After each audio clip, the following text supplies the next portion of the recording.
في ظروف المباشره كما قاعد تشوف عاد انقطاع التيار الكهربائي لهنا في الملعب الاولمبي مولاي عبد الله في الرباط، مشاكل بالجمله قبل انطلاق المباراه.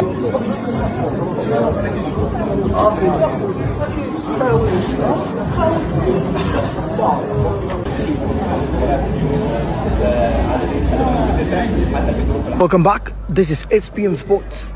KE will be coming to you back and live in Rabat, Morocco for the AFCON 2025.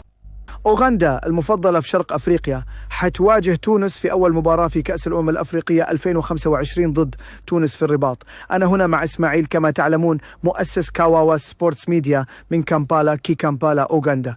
حسنا 2022. مرحبا كيف حالك؟ ليش مرحبا. كيف الطقس؟ كيف تجد المغرب؟ نعم المغرب يعاملني بالبرودة. نعم الطقس بالطبع مختلف عما لدينا في شرق إفريقيا، لكن حتى الآن لا توجد مشاكل.